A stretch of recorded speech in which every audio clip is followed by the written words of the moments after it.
My tension's not too bad on the back anywhere. I think it's pretty good.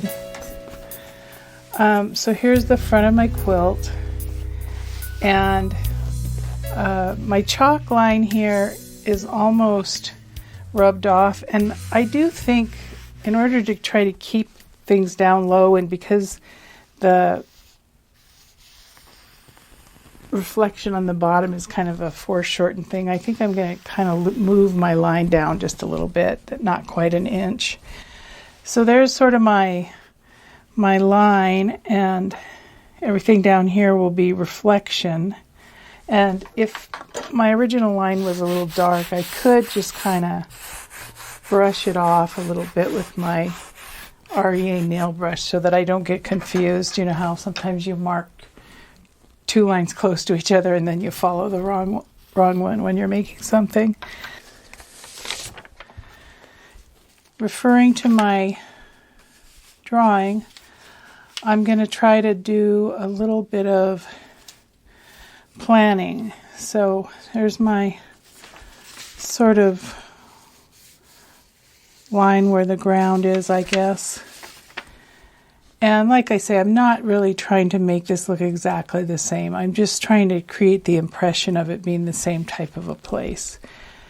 And so maybe I'll sketch this like that and keep this hill about the same place.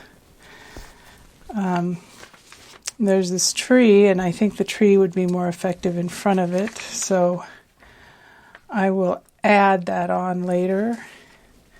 So I'm going to try to kind of mimic this, even though, you know, when it comes time to do the tree, I'll have to do a bunch of stuff lengthening the water there.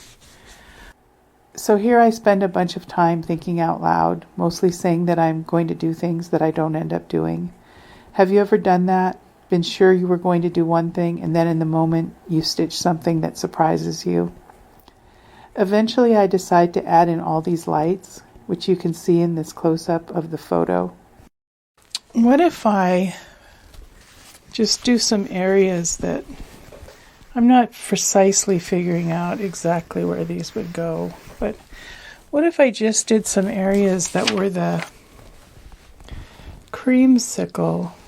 I wonder, and then I could always add something to that later. Maybe I'll do that, and I'm not sure I'm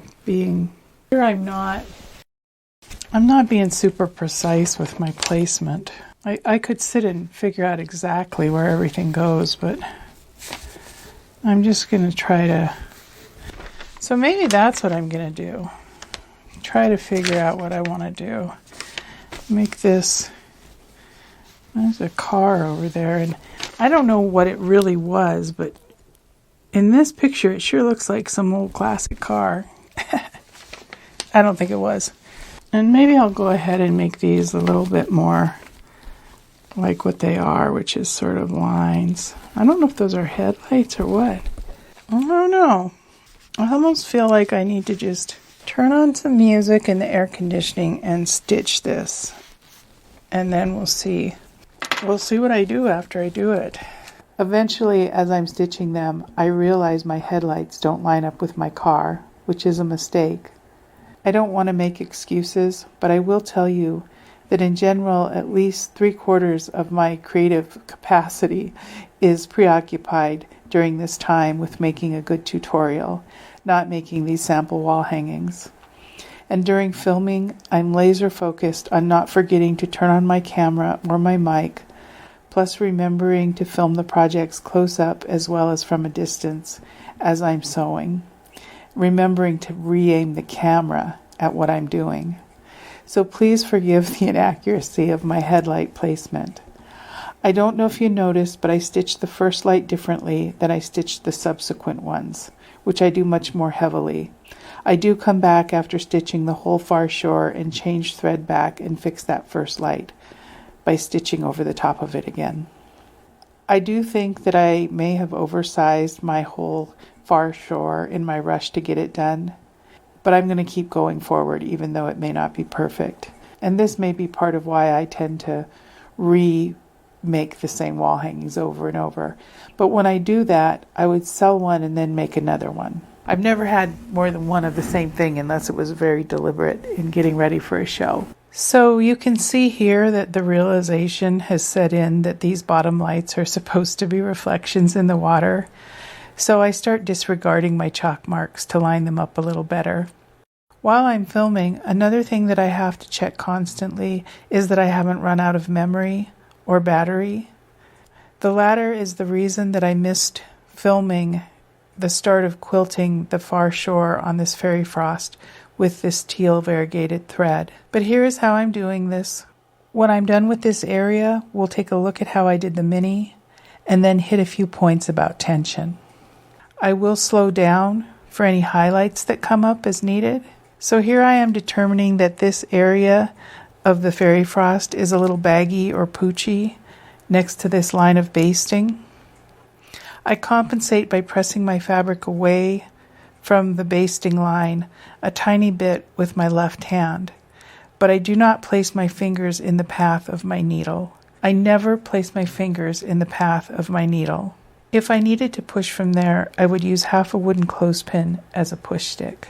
So working in this way, paying attention to how the area I'm about to stitch is behaving, I work my way across the whole far shore.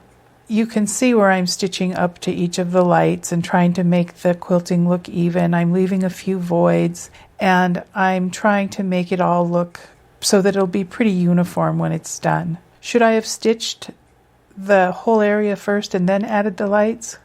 Maybe. There always seems to be a trade-off or two in your workflow or in the effect that the stitching has ultimately on your quilt sandwich. I could have stitched this whole area and then added my lights with a bright fabric. That might have been even better. There always seems to be a good, better, and best with the ways you figure out how to do these things. And then sometimes there's yuck.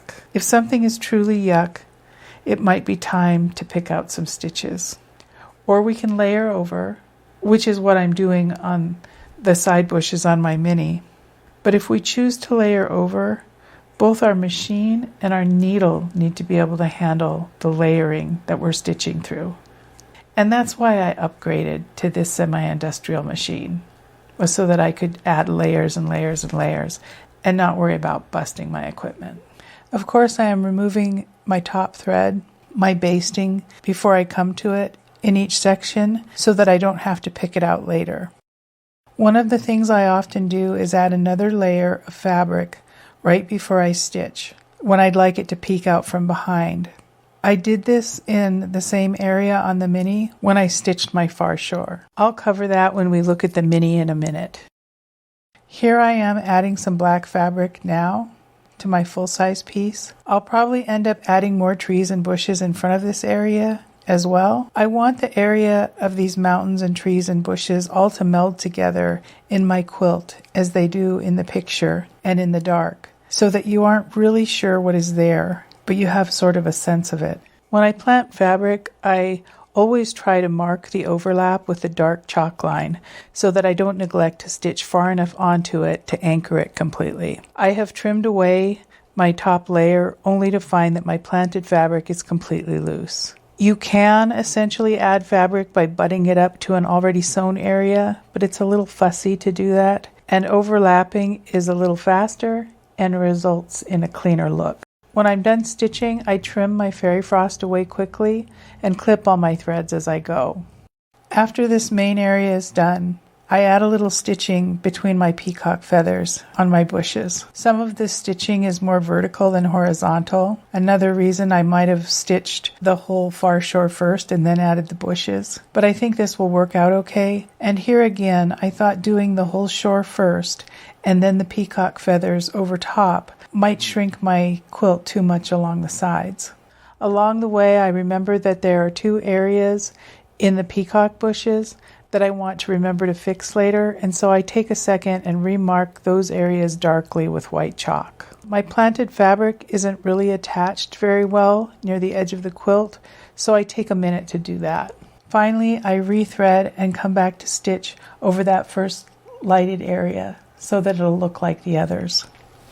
If we check back in on the mini, here I am planting some black batik fabric under my side bushes. This is a good idea, and I might have done it this early on with my full-size piece, but I honestly didn't think of it. With that fabric under the bushes but over the mountains, I have to flip it out of the way in order to draw and then stitch my fairy frost. This isn't a big deal, and so I just do it, but I'm about to run into some trouble. I stitch along much the same way that I show on my full size, and everything is going great, and I start trimming away. Remember that on my mini, I do not have a continuous layer like I do on the full size with my all over sky blue batik. Instead, I have that mirrored commercial sky fabric, so the dreaded happens. I expose batting, but all I do is stop cutting, gently overlap the remaining fabric over the batting so that I see that there's enough there to cover. I redraw the top of my skyline. While I'm at it, I plant some more fabric under the hilltop. I didn't need this black piece of fabric, but it just felt right, and so I did it. And I pin my overlap so that it covers the exposed batting, and I won't forget to cover that.